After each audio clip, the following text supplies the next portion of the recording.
Well, hello, everyone. Thank you for joining us this evening for a panel discussion about the exhibition, A Dead Reckoning at Pensacola Museum of Art. I'm Adam Shiverdecker. I'm the curator of the exhibition and the moderator of this panel. And I'd like to introduce to you the director of the museum, the Pensacola Museum of Art, Nicholas Crocan. Thank you, Adam, and good evening, and thank you all for joining us tonight. I would like to thank the panelists as well as all of the exhibiting artists, and of course, our visitors who have enjoyed the show over the last 3 months. During this time, we've had over 3,000 folks come to see the work on display. And going back a little bit further in time, Adam had approached the PMA a little over 3 years ago with this exhibition proposal to bring a national clay survey to the city. And it has been a joy to work with him and everyone else involved. As you are all well aware, there have been many changes in the world since we began discussing the exhibition and possible themes. And I look forward to hearing the artists' perspectives tonight and to see how some of these influences have affected how they work and perhaps even what their work is about.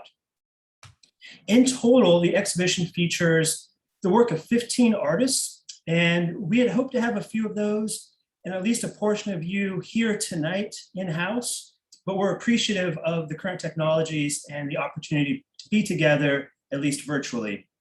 However, if you're within driving distance, please come by and see us before the show closes this Sunday.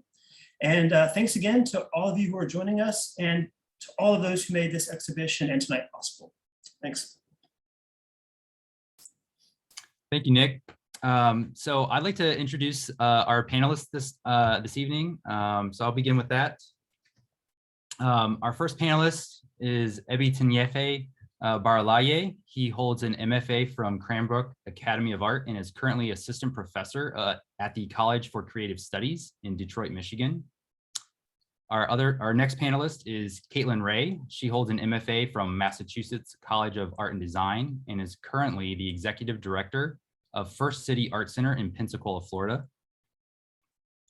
The next panelist is Jesse Ring. He holds an MFA from Alfred University and is currently assistant professor at the University of Florida in Gainesville, Florida. And our final panelist this evening is Virginia Scotchie. She holds an MFA from Alfred University and is currently professor of art at the University of South Carolina in Columbia, South Carolina. Thank you all so much for being with us this evening. I'm going to begin with the overall statement and thesis for this exhibition. Nick had mentioned earlier that I approached the museum a few years ago about creating this survey exhibition.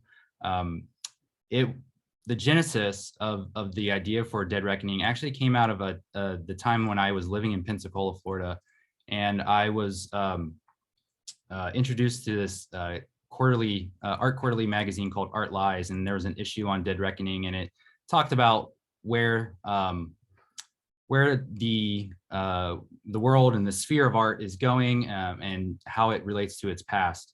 So I thought it was a really poignant kind of beginning to this thinking about this survey exhibition. So I'll read that to you now. Dead Reckoning is a navigational term to determine the current position or fix of a moving object or form by relying on known previous movements and locations of that object. Ceramics is an art form currently moving in all directions. Ceramicists are exploring novel technologies such as 3D printing, while also reimagining traditional techniques of shaping clay, such as solid forming and coil building. Where is the field of American ceramic art going? A Dead Reckoning invites viewers to consider this question by including work by artists addressing a range of issues in clay processes that look to monumental scale, nature, consumerism, politics, and history. While all of these works are moving in their own direction, they share one guiding fix: clay. The participating artists in this exhibition are Ebitenyefa Baralaye, Better Lovers, Kim Dickey, Alejandra Gallo, Sarah Hummel-Jones, Janice Jakilski, Ye Rim Lee, Nick Lanker, Jennifer Ling Dachuk, Kristen Morgan, Sarah Parent Ramos, Kyle and Kelly Phelps, Jesse Ring, Virginia Scotchie, and Dirk Stachke.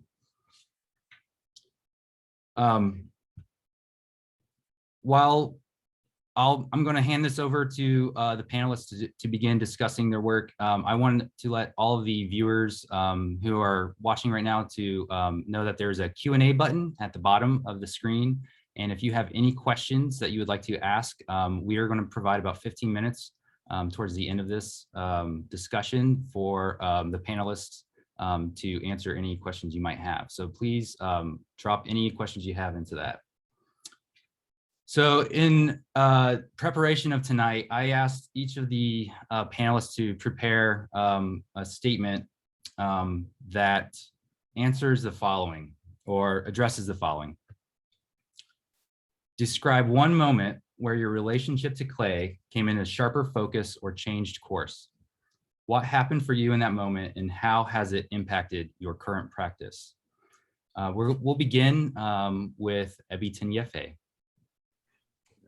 It's a great question. And as I was thinking about what my response would be, I kind of went all the way back to, after I, first decided to go to art school. So I first started working in clay in high school and then applied to one art school. When I got in, I just took that as a sign that I was going to become an artist. But when I got there, ended up choosing to be a furniture design concentrator rather than concentrating in ceramics. And my thought was like, I tend to be kind of like this blend of a rational thinker, but also, a bit of a romantic. But my thought was, oh, this is a great way for me to be able to engage the design discipline while still being able to have elements of, studio art involved in my practice. And I can always work with clay, I'll always be able to do that. And I remember I took a ceramics elective while I was a furniture design major, and just simply watching one of the instructors who was a graduate student at that time, just handling the material. There was something about just kind of watching clay being manipulated in a way that I found just very evocative, very sensitive, and very intimate. And interestingly enough, like I handled clay myself, but observing someone else doing it, it just kind of brought forth this sense of desire for me, not only to engage the material, but to really dedicate my 4 years of college to learning about and exploring the dynamics of my own interest in building a conversation, if you will, through work around clay.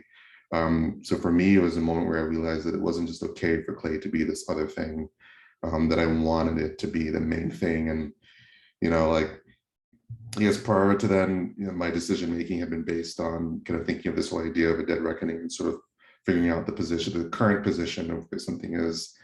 Me trying to decide what really mattered to me at that moment had from a rational standpoint, a lot to do with where I'd been and seeing, I guess this moment of seeing clay engaged introduced this element of desire and intimacy that projected forward rather than look back. And that was the unexpected for me, that desire could have so much to do with how I would choose to move forward in a very significant way into concentrating in ceramics and then building an entire profession around ceramics rather than just simply relying on what I understood to be sort of, aligned with my interests and desires from a historical standpoint. And I feel like clay has been taking me on that journey, ever since. And just kind of this element of like intimacy and desire that I feel motivates me and perhaps so many of us in navigating this material and engaging it is a unique and special thing. They're not other wood and metal just didn't do it for me. So, but clay continues to do it for me in ways that I find very enticing some days and very frustrating, other days, but still always moving forward. Thank you, Evie. Next, we'll hear from Caitlin.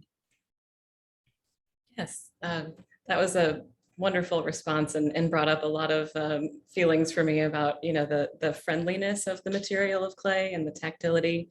And it's just so responsive. I feel like working with clay is more of a conversation with the material, where others, you may have more control over, well, and you gain control in ceramics, but My first moment really when I felt that connection to clay was as an undergraduate student. I was working at the University of Massachusetts in Amherst, and I was really looking to figure out at that point whether or not to focus in painting or in ceramics. And so in order to make that decision, I actually studied abroad or domestic exchange at the University of New Mexico in Albuquerque. And that was a game changer for me. Looking at a moment as more of a full semester, but really a moment in my life where I learned this intimate connection with clay through studying Pueblo pottery and Native American art history. I actually worked with a Pueblo potter on the reservation, and we got to dig clay from the mountains. And prior to that, my experience with clay was, straight from a commercial bag of clay.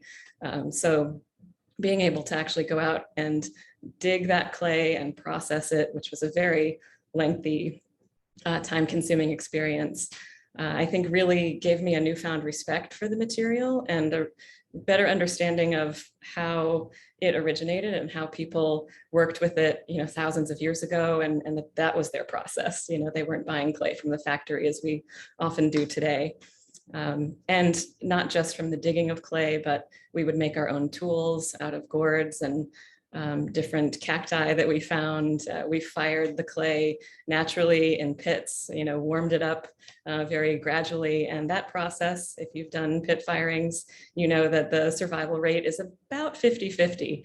So also learning to kind of let go of those pieces that you had spent countless hours on and watching them crack and explode before your eyes was really quite an experience.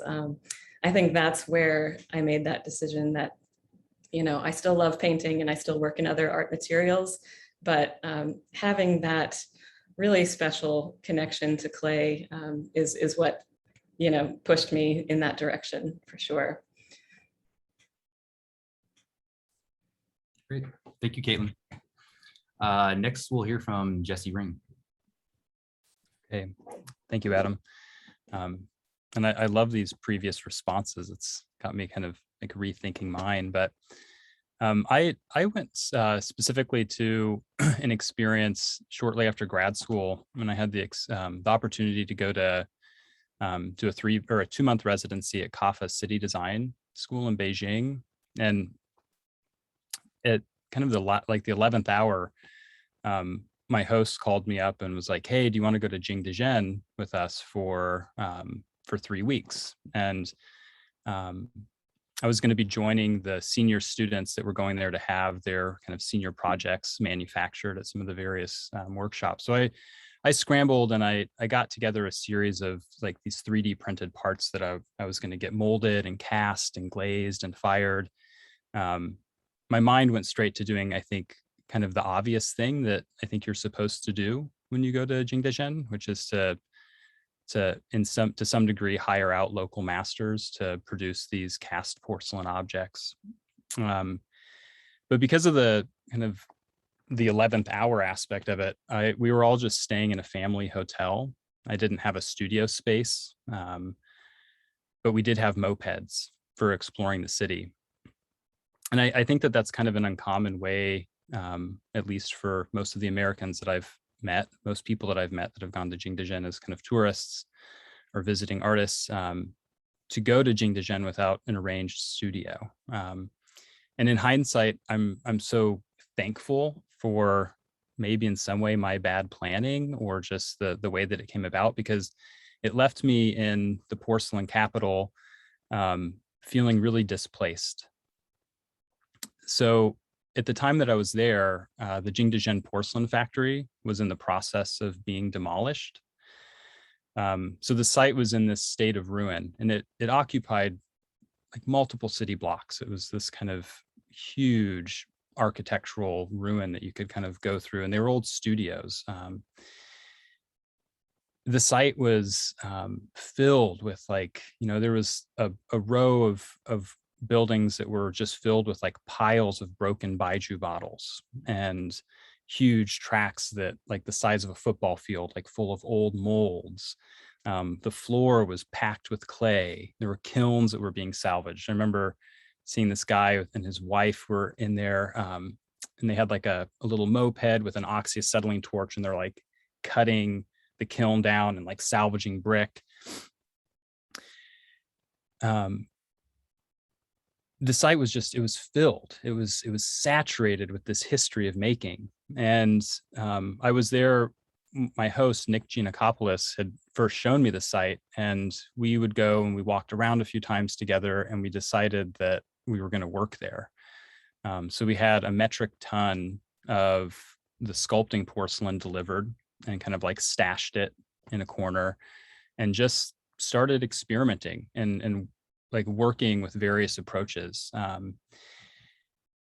And I loved it because I was so displaced. Like I didn't have a studio. I didn't have a table. I didn't have any tools really. I had these things being manufactured for me, but I didn't really feel connected to them in the same way I would normally in my studio. And I really honed in on this space. And I kind of was able to find what I needed. I could just kind of like cherry pick things, right? Like I needed a wearboard. I could go find an old, like I found this like worker's bed. And I was able to work on it like a table and like use a mold as a basin, like a sink. And ultimately I made a series of these really subtle interventions at the site. I stacked molds as armatures. I used that bed that I mentioned as this kind of stage. I've found all of these workers' clothes that I saturated in slip and made sculptures with.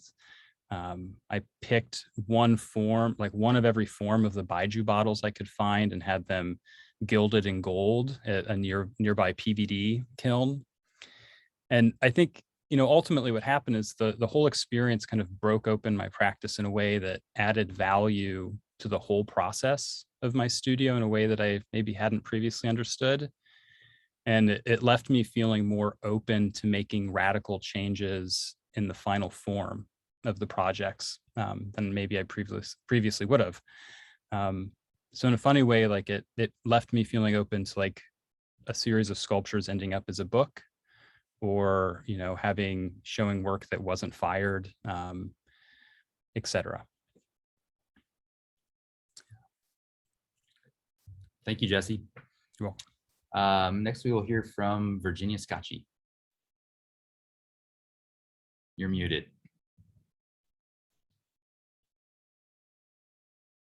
We can't hear you, Virginia. You're muted.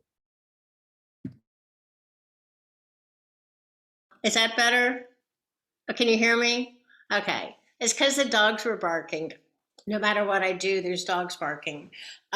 Anyhow, yeah, so I think I remember the question. I just love hearing what everyone has to say. And I think we definitely all have those moments in ceramics of ultimate surprise and ultimate discovery. I mean, it's just one of those materials where, opening a kiln or creating a piece out of nothing, out of a lump. My mentor at Alfred was Tony Hepburn, and he always, I adored the man, and he, said that clay is the most abstract material that you can work with, and it's really, really true. We really make something from virtually a blob, a lump. But I think the moment that really has led me all these years to the work I'm still making in some form or fashion today was having also, like Jesse, a residency at the European Ceramic Work Center in the Netherlands. I had just started my job here at USC a few years before that, and I had assistants from the university to go. So my then husband and I went, and we got away from the kids, we got away from the house, the animals, and all I had to do was work in the studio every day. And it was an incredible experience to have that chance to just explore without interruption in a place that was fascinating, very different from what I was used to. And, of course, the language is different. So in some ways, a little bit uncomfortable. And so that was in 1995. And I worked just in hand building at the time. And I had been reading a book before I went there by Ann Tyler called Breathing Lessons, which I think is pretty pertinent to today. And I created a body of work called Object Lessons, because I feel like my work is always a adaptation or exploration or abstraction from the things that we know. And whether a person comes to my work knowing that thing in their own background or capacity, it can be different from mine, can be different from everybody else's. So, but as a kid, I just always loved working in the mud. I mean, I loved making mud pies. I'm the oldest of 6 children, and that was our fun, was working outside, being outside. And my mom saw that I loved art, so she put me in art classes. I did paper mache. I loved paper mache, which is a lot like clay in some ways. In fact, when I was in grad school at Alfred, Andrea Gill said my work looked like it was made out of paper mache. And I'm like, well, okay, that would be easier than these big ceramic pieces. But yeah, so I think really that experience of working in Denmark and Hertogenbosch at the European Ceramic Work Center with artists from all over Europe. And that was eye-opening for me because I never really had that experience. And seeing the work that was made in Europe, at first I thought everything was so hideously ugly.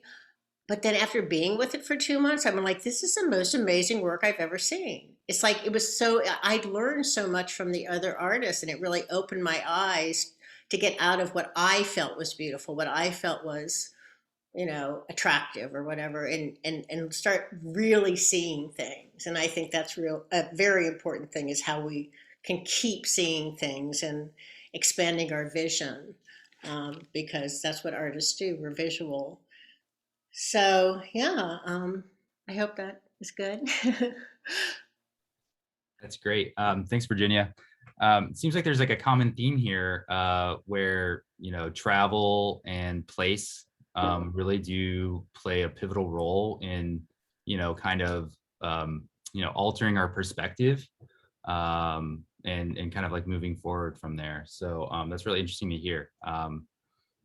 I'm not going to answer this question because I'm just moderating, but I think I can relate a lot to those. So one thing a couple things I'd like to, talk about with you while I have all of you here right now is the field of ceramics, right? This exhibition is every work in there has a clay component. There are some works that are digital. So we have Jennifer Ling Datchuk's video installation. There's a radio piece in there by Better Lovers that has these really interesting, handmade porcelain components in this working radio that they had created. And then we, in Sarah Parent Ramos, her pieces have a lot of different media, some unfired clay. Kristen Morgan has some unfired clay in the exhibition, paired with steel objects, and it's kind of interesting thinking about like the scope of ceramics. There's one little element in the show. There's no 3D printing in the show that wasn't able to make it in, but for the most part, I'm interested in hearing from you for what you would like to see more of in the field of ceramics, and what do you think that the field of ceramic still needs to reckon with? So those are kind of like two separate questions, but maybe related to each other. So I'm going to kind of like toss it out to any of the 4 panelists that would like to kind of like dig in and begin by contemplating, what you would like to see more of in the field, and what we need to kind of reckon with. I was thinking about that question, and sort of like initially sort of like the expansive nature of it. Like the field of ceramics is so broad, and what does desire look like across the whole? And then very quickly realized that the way in which I relate to the field has everything to do with my direct and immediate community, from how I first came to work with clay, and now what being in the ceramics field means in my educational community, my immediate residential community. So as far as what I'd like to see, it kind of starts with just the conditions under which I was able to even have the option extended to me to, explore in clay, and how those options exist for those who, look like me when I was that age now, in my current community, in my current arena. And these concerns could extend to any region or any community or any area, but speaking to my own experience. And I guess I'm very much aware that, I first started taking ceramics classes at a high school that had ceramics classes and a ceramics studio available. And when I think about my current city here in Detroit, certainly there are charter schools and magnet schools that have these resources. But I took ceramics at a public school, a public school that my mother was very intentional in having my siblings and I go to, because it was a very strongly rated public school, but a public school nonetheless. And I think about the public schools in my city, and do the opportunities exist for students in those schools to be able to gain the exposure to ceramics that I did, and it doesn't seem like that's at all the case. I feel like the educational institution here is struggling on a much more fundamental level to just teach students to learn how to read, never mind to learn how to work with clay. So certainly I want all children to learn how to read, but I think it's important to me, both as far as like desire of what I'd like to see, and also what the ceramics field needs to reckon with, is how we kind of talk about the significance of ceramics education being available to all, regardless of one's socioeconomic standing. This shouldn't be something that's just accessible to you because you come from a middle class or wealthy background. From the standpoint of like this matters towards the development of all people as human beings, whether or not you choose to become a ceramic artist, whether or not you choose to make a life in clay. And I guess this could be extended to all things that are creative, but I think there are certain ways, so certain elements that are unique to particularly working with clay that kind of builds self-actualization. I see it all the time, in my classroom. So I'd say, just from a very local standpoint, I would like to see more people, more kids specifically, gain access and gain the ability to work with clay, and to have it shape and form their lives as it did mine, or as it can and will in a different way their own. I wanted to maybe jump in and kind of like riff off of what Evie is saying here, and also extend it to I wish I'd like to. There's a lot of conversation around interdisciplinarity, right, within studio art. So I think we see programs that are starting to stop siloing areas and are starting to merge a lot of things, but then also a lot of calls for cross-disciplinary study. And I would love to see more support for educational organizations that teach ceramics or expose communities to ceramics through a truly cross-disciplinary lens. So I'm kind of thinking of this like an educational stew of scholars and students and practitioners that are not only researching studio art and craft, but people that are researching industry, architecture, design, fine art, folk art, pottery, that are engaging ceramics in all of these different ways that I think sometimes don't overlap, and that I think might help build even more value for one of our oldest kind of creative mediums, but one that also is maybe quick to be cut from programs, right? I think that there's still a lot of need and value in specialization. Not saying that that everybody should be, that these fields shouldn't be studying kind of individually, but I would love to see more coming together. So I think, like Evie, just really expanding how it is that communities are learning about ceramics, and also how ceramics is interacting within itself and within its communities to expand the field even further. I'd like to jump off of that. And it's interesting that both Evie and Jesse have talked about community. I think that's one of the things that also has drawn me to ceramics is the community aspect of it. When you look at other materials, it's a more solo practice, and something about clay artists just invites community. If you've ever been to a wood firing, you know that you have to show up with food and plan to stay a while and talk to people because that's just kind of how it works, right? Coming from where I do at First City Art Center, we're all about community and community access. Anybody from the curious observer who's never touched clay to someone who's an experienced potter and just looking for a place to fire and blaze their work. We offer that and everything in between. So I think that's really important that everywhere has a place like First City Art Center that can allow for that opportunity. Not everybody, might be pursuing a degree or looking to pursue a degree. Those that are, of course, it's important that we have higher education.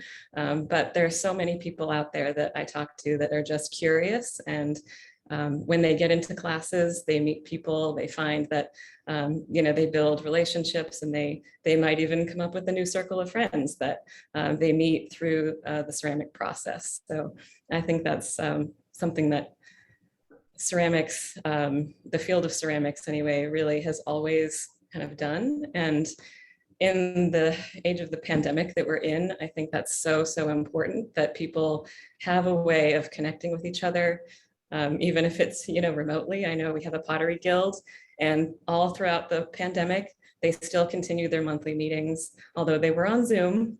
I think that's so important that they kept that connection going. And they continued to meet and be social and, show off the mugs and the things that they were making in their home studios. So yeah, I wanted to kind of touch on that. Yeah, I do love hearing everyone talk about, education and how clay can reach everybody. I definitely can say I've never met a kid who didn't like clay. I know my two boys growing up made incredible things out of clay, monsters and guns and everything crazy. But one thing about the state of South Carolina is that art is required from pre-K up. So every kid has art in the state, which is hard to believe about South Carolina, but it's true. So we get a lot of people that major in art education and take a focus in ceramics. So many of the schools have kilns and that kind of access to working with clay. So a lot of my university students, they they love clay. They come in loving clay because of middle school or high school, which I think is fantastic. And just like the things I would like to see, I mean, I began in ceramics through pottery, through functional pottery, and then moved away from that because I realized I just didn't really care if my things functioned. And so I became much more sculptural, but I still have that love and go back and forth between functional and sculptural. So I don't feel like, I feel like that's wonderful because I know how to do all those things. I know how to throw on the wheel. I know how to pinch and coil and make plaster molds. I don't know how to do 3D printing, but pretty much anything, I feel like I have developed those skills over the years. So when I go to see ceramics, and whether it's a room full of mugs, whether they're functional or not, or if the theme is something based on the figure, I just think it just keeps growing and growing. And I think also, like if you look at some of the recent biennales, it seems like craft and material has become much more significant than painting, which is kind of interesting that we've kind of been able to, those of us that work with our hands in the craft-based materials have really pushed the boundaries of what has been considered high art. So I mean, we're all going to have our likes and our dislikes. And that's fine. But I think, all of us love to go see, I love seeing ceramic exhibitions. I know as an artist, I'm much more of a 3D, than a 2D. But when I want to see a show, if it's sculpture, I would rather go see that. It's just, you kind of discover who you are. And I think I see that in my students. They kind of discover what they're drawn to material wise and how they can best express themselves through whether it's working on a computer or drawing or, through clay or other materials. So I, I would like to see better journals and publications and writing about ceramics. I think that is really lacking in our field. You don't see a lot of ceramic articles on ceramic. Well, now that the Metropolitan Museum of Art has that collection that was just donated to the museum, Shapes Out of Nowhere, I think it's called. I think that will make a huge impact on the field of ceramics, because people that have never looked at clay go to the Met and they'll see that show and they'll go, wow, I didn't even know this existed. So I think there's lots of exciting things coming up, for ceramics, and I always support it. So. Yeah, you guys bring up education. We are a panel of educators. This is kind of leads me to think about, the educators that we had when we were growing up, right? I think having that access at a young age is so important and pivotal to, just growing minds, right? And you're starting to really be able to experience, the world through this very tactile material, and it creates such a new dialogue for young learners. So I don't know if you guys share this as well, but I know I had some amazing art teachers, K-12, and they really left a huge impact on me and my way of thinking outside of the cornfield that I grew up in, and opened up a whole new world to me specifically. So yeah, I think the K-12 early pre-K education, I think that's a really crucial element. So if what can we do as educators to kind of help facilitate that? I think one of the things I do in the classrooms, I really do try to create an environment where the students that may go out into these classrooms, these schools, that they're well equipped, and they're confident in their work, and they're confident just handling the machinery involved, that they're not fearful of the mystery of the kiln. So there's a lot of things I think that we can continue to advocate for, and help propel the field. So I was going to say, Adam, one thing that I'm not sure if it was Evie, mentioned, or maybe it was Jesse, about, ceramics, the fear of holding on to ceramics in higher education. I mean, I think that is definitely something we need to think about.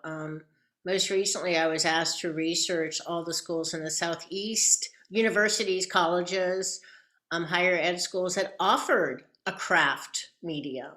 And I was really shocked at how few there were, and how I thought there were so many more, but it really is fading. I mean, let's look at it. Textiles is pretty much gone. You don't see many looms around anymore. Glass blowing is very few and far between. I am the only full professor at USC, and I wonder when I retire if they'll disclose a program. I mean, I seriously wonder that. So anyhow, that is something that I think, organizations like NCECA, which also supports K through 12 with an amazing exhibition, and that helps to promote it and justify it, and give it credentials. Something we all have to be advocates for, is to keep it in the schools, keep it from K-12 to higher education, and how it's valid, and how it's important to the university, to art. It starts there, kind of what you're sharing, Adam, and now what you're sharing, Virginia.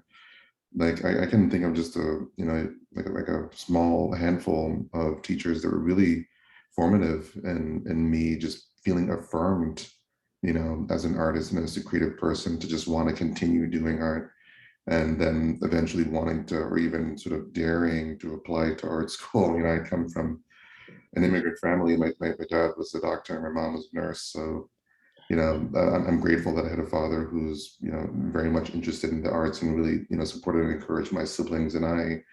But yeah, I had many, you know, well, I won't say like a few key K through 12 teachers that really made me believe in myself. And I share your concerns, Virginia.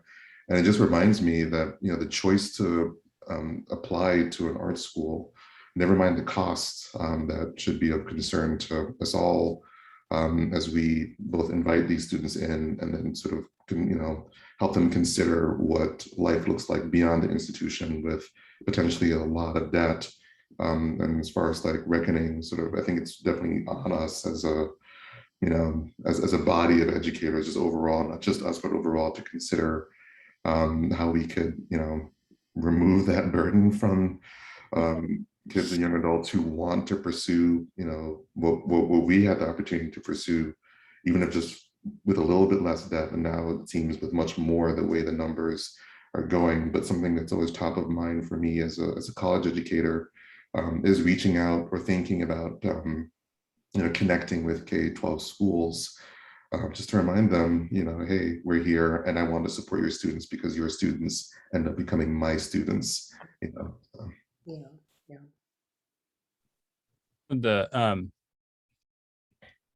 and maybe at risk of being slightly provocative, but you know, I want to maybe speak to this idea of advocating for the education of ceramics, but also address your question about what does ceramics still need to reckon with, which I think is a provocative question in and of itself, right? So I have a list of things here, but one that really comes to mind is to see a real shedding of the reliance on dualities. So one really comes to mind of like functional and sculptural, right? Like you'll hear sculptors be like, oh, like I still like will make functional work from time, but typically things, and in a lot of educational institutions, they'll be siloed, right? Like I went to the Kansas City Art Institute for undergrad, and our junior year, we had to choose if we were going to focus on functional or sculptural work, right? So I think that duality still, it's kind of ingrained, even as the field is expanding or opening, it's still there. And we also can see it in art or craft. Those barriers are dissolving, but I think that they're still there. Maybe commercial work versus like academic or research based. And one thing that I think could be key to reckoning that, or key to really continue to advocate and maybe bring more philanthropists in that are going to fund programs and fund scholarships to expand education, is to really expand the way that the value of learning about clay can be applied to fields not only within the arts, right? So one thing that really comes to mind is STEM and STEAM. I think it's really common that you see schools that have STEM programs, and then there's a few that have expanded the acronym to have STEAM and recognize that arts and creative problem solving need to be in the mix of the dialogue of science, technology, engineering, art, and math, right? So I really, my first teaching job, tenure track, was in Arkansas, and a lot of these students really, in reality, they were going to have a hard time making a living as artists, right? A lot of them were going to have to pivot and go somewhere else. And I spent a lot of time trying to question like how the lessons that I could teach through clay or sculpture could give them skills that were very expansive, right? And a dialogue that could take and make ceramics to the community outside of the ceramics community really value what it was as a material more than just maybe a pot or this kind of like novel escape, right? Like, oh, it's just therapy. So that's one thing that I see it happening, but I also think that there are still hangups around that duality. Yeah, I just wanted to jump back in and well, thank you for sharing that, because I think you're absolutely right. Like, I studied ceramics and I ended up working as a front-end web developer. Like, I ended up in a technology field, and so much of what I sort of had, sort of internalized as a creative, I brought into that work, and I had a string of other jobs, leading up to that point. And I think sort of like being able to both lean into, as educators, the expansive nature of what we're teaching in our, ceramics education, art education, but also get to the point where, I kind of go back to that sort of like moment where the kid's talking to a guidance counselor or a teacher. I'm just imagining a situation where the guidance counselor is like, "Oh yeah, you should go to art school. Oh, you should definitely go to the ceramics program." I don't think that we're there yet. This sort of business case, from the standpoint of a guidance counselor, from the standpoint of a parent, of like, "Oh yeah, this would make a good future for my child. This would make a good future for this student." That disconnect is not that disconnect still exists. That connection is not there, while at the same time recognizing that we're more than ever in an employment arena that values creative thinking and doesn't care, where it comes from. The employment arena wants people who are great problem solvers. So whether you're, a ceramicist, arborist, metals, like whatever kind of discipline, like they're hungry for people who know how to learn and to think creatively. And yet I still get the sense that this is not being valued on the front end, where young kids are being encouraged to go into these programs because they learn these skills in a much more abstract and powerful way than they would, if they chose a much more traditional route. Yeah, Evie, that's so true. And I know that you lived out here in the Bay Area, in Northern California, and yeah, I teach in Silicon Valley, and I hear this. There's definitely a movement. Where the tech companies who are, I feel like when I think of like STEM, I feel like those kind of programs are kind of like directed, their outcomes are directed towards tech, right?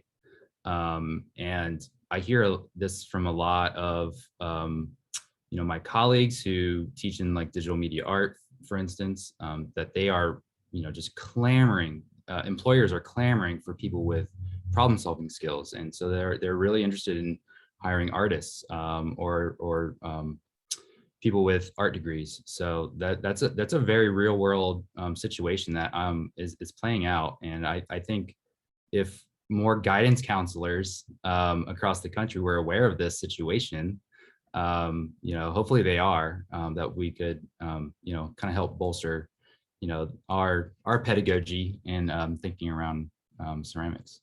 So we're kind of getting close to the Q&A time. Briefly, would anyone here on the panel like to talk about an individual piece that you have in the show? And tell us something about the piece that we might not know just by looking at it.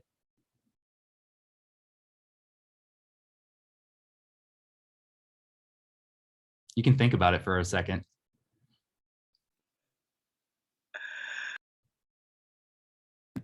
Well, I want to say first, thank you, Adam, for installing the wall of my forms. And that's really, gosh, that's only the second time I've exhibited that body of work. And for me, it was really a way to just focus on the clay component being on the wall, because typically a lot of my work is on shelves that are on the wall. So I wanted to eliminate the shelf and have them go directly on the wall and become much more minimal and just dealing with maybe geometry a little bit, a subject that I failed horribly in high school. I think it's interesting as an artist when you talk about problem solving. I figured out geometry through clay. and I couldn't do it, from the book, but, just kind of taking a form and dissecting it through color and texture and then shape. So this is really the only second time, and I have a lot of other ideas for this. I feel still very excited about this series that I'm working on. And these are all, by the way, a combination of wheel thrown, hand built pieces.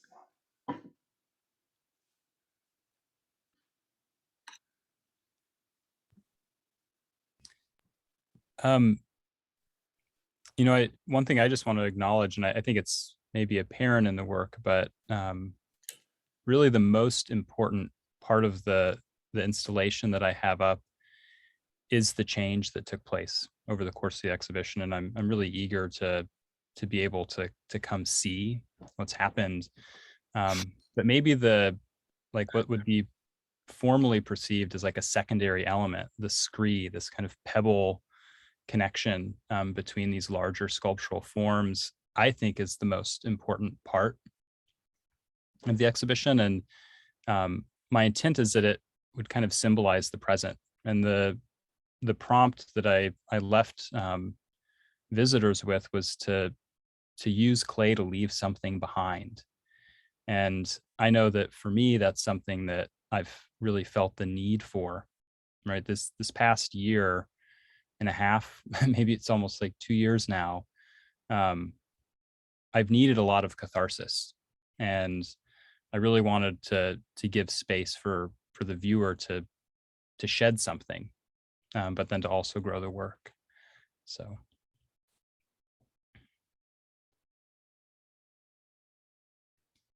So say about my piece, Real Feels and Feels Real, just kind of this meditation on our ability to be very emotionally detached, or, well, I guess starting with very emotionally attached to things that are detached from reality, whether it's, the latest TV series or whatever way in which we kind of live in our heads, and also feel very emotionally detached from things that are very much grounded in the real that we just don't want to deal with.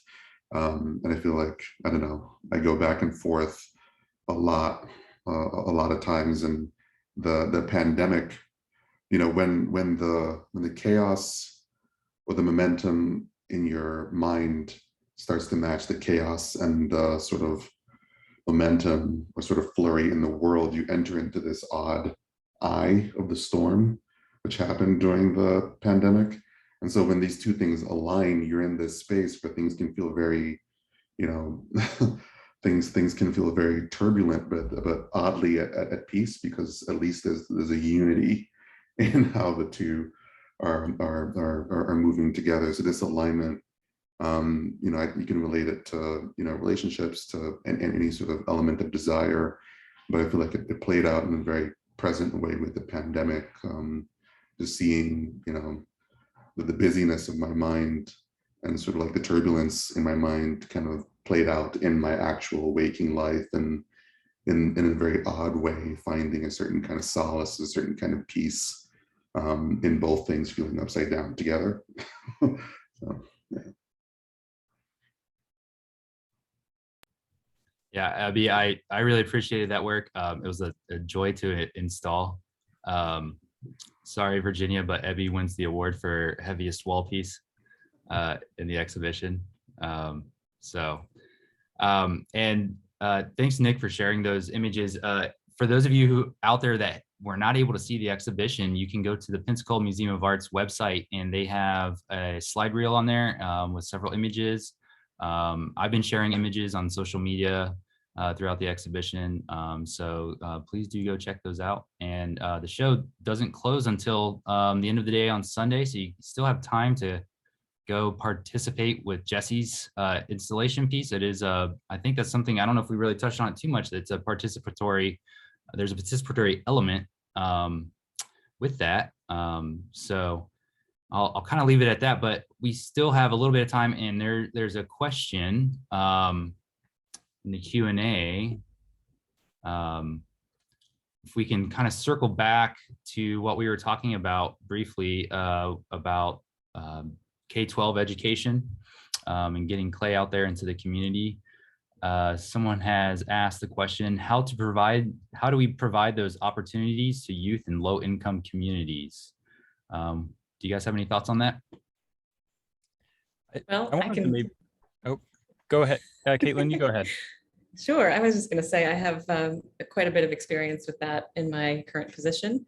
That's our population. That's who we are reaching out to and trying to serve at the Art Center. And, it's all about bringing in scholarship funds, offering those scholarship funds to those who need it, and also pursuing grant funding where, programs can be offered either for free or for very low cost.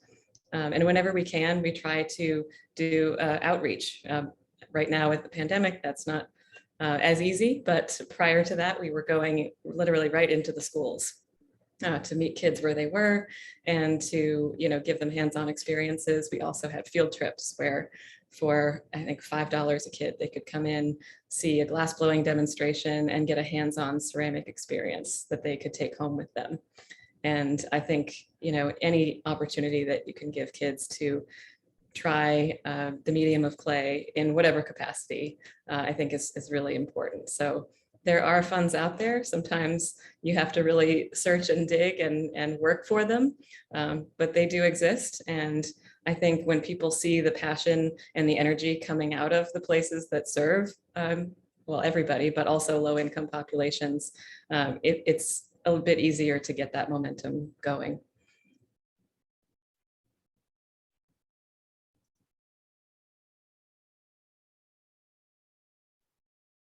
Thank you, Caitlin. We have another question. This is a good one. What do you think about the importance of social political representation versus personal expression in ceramics? Great question.